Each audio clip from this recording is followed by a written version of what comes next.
Good afternoon everybody. నా పేరు మారోజు రాజరాజేశ్వరి. మరి ఈరోజు క్లాస్ వచ్చేసి నాయక్ అండ్ రాజుల్ రాజుల్ కింగ్డమ్స్ ఎలా ఆవిర్భవించారు అండ్ ప్రజాస్వామ్యం ఎలా వచ్చిందని తెలుసుకుందాం. ఈరోజు డేట్ వచ్చేసి December 29, 2025. ఇక టాపిక్లోకి వెళ్దాం. మనకు మొదట ఒక సమూహం అనేది ఉండేది. ఏది కొన్ని కులాల అన్ని కులాలని ఇప్పుడు పుట్టినాయి కానీ అప్పుడు కులాలు లేవు. కొన్ని ట్రైబ్స్ సమూహం అనేది ఉండేది అనమాట. సమూహాలు గుంపులుగా ఉండేటి అనమాట. అయితే వీళ్ళు ఈ ట్రైబ్స్ అంతా కూడా ఈ సమూహాలన్నీ కూడా ఒక ఆహారం తెచ్చుకునేటోళ్ళు అనమాట. ఆహారం వేటాడి ఆహారం తెచ్చుకునేటోళ్ళు అనమాట. ఆ తెచ్చుకున్నప్పుడు జంతువుల బారిన పడేటోళ్ళు అనమాట. జంతువులు వచ్చి తెచ్చుకున్న సేకరించిన ఆహారాన్ని కూడా తినేటివి అనమాట. అయితే వీళ్ళు నిద్రాహారాలు మాని పొద్దున్న లేస్తే జంతువులతో పోరాడుకుంటూ ఉండేటోళ్ళు అనమాట. అయితే ఆ టైంలో వీళ్ళకి ఒక ఆలోచన వచ్చింది.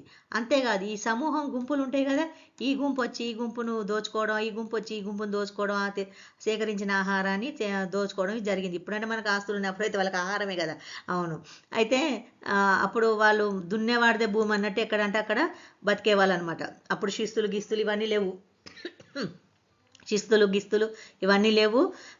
ఇవన్నీ ఏది గుంపులుగా నివసించేవారు అనమాట, దున్నవాడితే భూమి అన్నట్టు. అయితే ఆ టైంలో ఇలా దోపిడీ జరుగుతుంటే అంటే సేకరించిన ఆహారమే వాళ్ళకి ఆస్తులు అనమాట. అది దోపిడీ జరుగుతుంటే అప్పుడు వాళ్ళు అనుకున్నారు అనమాట, ఒక గుంపుకు సమూహానికి ఒక నాయకుడు ఉండాలి మనల్ని కాపాడడానికి. ఎందుకంటే నిద్రాహారాలు మాని రాత్రిపూట కూడా వీళ్ళు జాగారాలు చేస్తుంటారు కదా అనమాట. అయితే మనకు నాయకుడు ఉండాలని చెప్పి ఒక నాయకుడిని వాళ్ళలో ఒక సమూహంలో ఒక అతన్ని ఎన్నుకున్నారు. ఆ ఎన్నుకున్న అతను నాయకుడు అనమాట. ఆ నాయకుడు కొంతమంది తన కింద మనుషులను పెట్టుకునేటోళ్ళు, ఎగ్జాంపుల్ సైనికుల్లాగా పెట్టుకొని ఇక ఈ సమూహాన్ని చూసుకుంటూ సమూహాన్ని కాపాడుకుంటూ ఆ జంతువుల బారిన పడకుండా చూసుకుంటూ ఆ సమూహాన్ని కాపాడుకుంటూ ఉండడం జరిగిందనమాట. ఆ విధంగా నాయకులు వచ్చేసిన తర్వాత రాజన్లైన తర్వాత ఆ విధంగా ఆ డెవలప్మెంట్ అయితేన కొద్దిగా వాళ్ళది నాయకులది పెరిగిపోతుంది.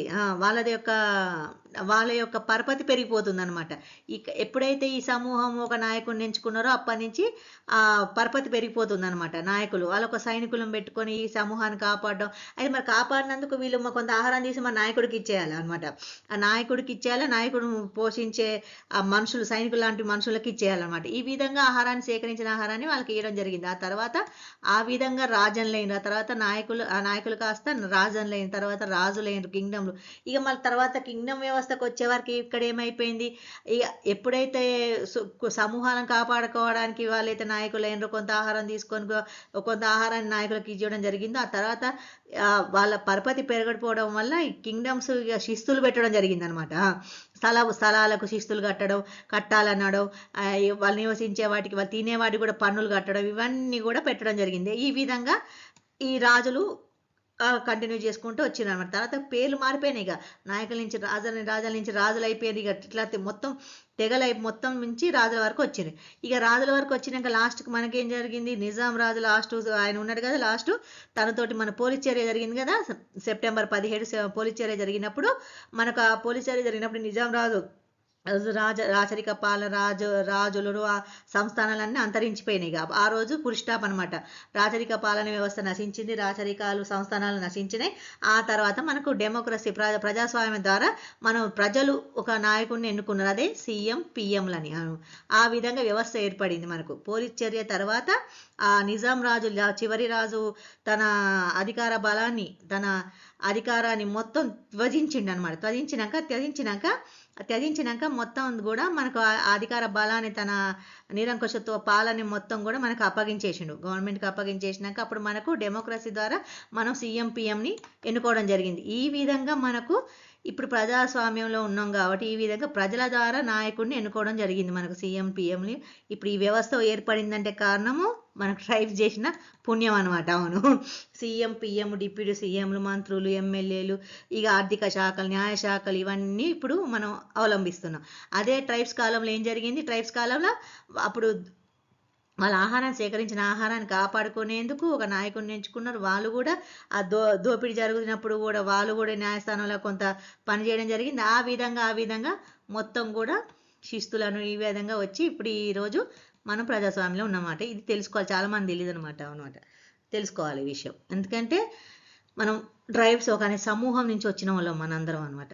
అయితే ఇక వీళ్ళందరూ తెగలుగా విడిపోయి కొంత నాగరికత అనాగరికత అని 2 వర్గాలు ఏర్పడినాయి అనమాట. అది గుర్తుపెట్టుకోవాలి. మరి శిస్తులు ఈ విధంగా పెట్టడం జరిగిందనమాట. ఒకప్పుడు దున్నేవాడిదే భూమి, ఎక్కడుంటే అక్కడ మనదే భూమి, మనదే రాజ్యం అన్నట్టు ఉండేది. ఆ కాస్త ట్రైబ్స్ పుణ్యమా అని చెప్పేసి వాళ్ళ నాయకుడిని ఎన్నుకోవడం వల్ల ఇప్పుడు ఈరోజు మనం ఇప్పటికి పన్నులు కడుతున్నాం అనమాట. అన్ని రకాల పన్నులు, ఆఖరికి తినే వాటి మీద, బట్టల మీద కూడా జిఎస్టీలు అన్నీ కట్టేస్తాను. అవును, ఇన్కమ్ ట్యాక్స్లు కూడా కట్టేస్తాను. ఇంకా ఎందుకు వాళ్ళు పెట్టిన భిక్ష మనకు. అవును, ట్రైబ్స్ పెట్టిన భిక్ష.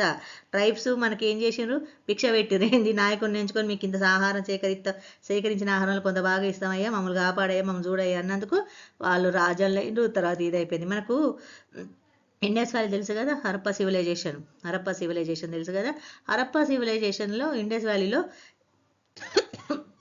వాళ్ళంతా కూడా చాలా ఆధునికమైన వ్యవస్థ ఉన్నది. అక్కడి నుంచి ఇక్కడ నెక్స్ట్ టాపిక్ అదే ఉంది, Harappa civilization. Next topic next class అది.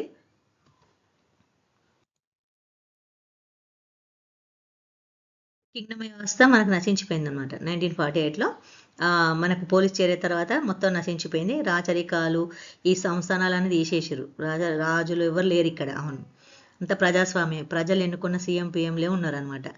అది గుర్తుపెట్టుకోండి టాపిక్. ఎందుకంటే క్వశ్చన్ వస్తే మనం ఆన్సర్ చేయాలి కదా, అదనమాట. అయితే ట్రైబ్స్ అంటే ఒక సమూహాల పుణ్యమా అని చెప్పేసి ఈరోజు మనం శిస్తులు కడుతున్నాం. అవును, మనల్ని మనం కాపాడుకోవడానికి అప్పుడు పెట్టినంటే ఆ విధంగా మనల్ని కాపాడడానికి ఎన్నుకుంటే ఇప్పుడు ఈరోజు మనం ఇన్ని రకాల శిస్తులు కడుతున్నాం అనమాట. మనం జిఎస్టీలు కానీ, ఇవి కానీ, పన్నులు అన్ని, ఇన్కమ్ ట్యాక్స్లు అన్నీ. అవును, ఇదంతా మనం తినేది తక్కువ, పెట్టేది ఎక్కువ, కట్టేది ఎక్కువ. అవును, అంతే. ఎన్ని ట్యాక్సులు కడుతున్నాం. అవును, అంతే. నిన్న గవర్నమెంట్ టాపిక్ వచ్చింది కదా, నిన్న వైకరో క్లాస్లో గవర్నమెంట్ హాస్పిటల్ గురించి. అలా మేము కూడా బాధితులమే.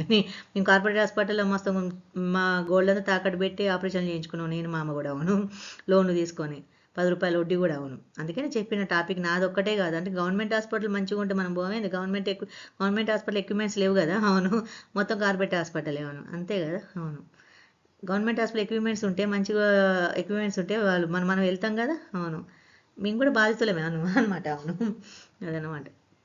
ఇక నా హ్యాండ్ ఇరిగింది. అవును, 2 months అవుతుంది అనమాట. మంచిగానే అయింది కానీ కొద్దిగా జాగ్రత్తగా ఉండాలి. అవును.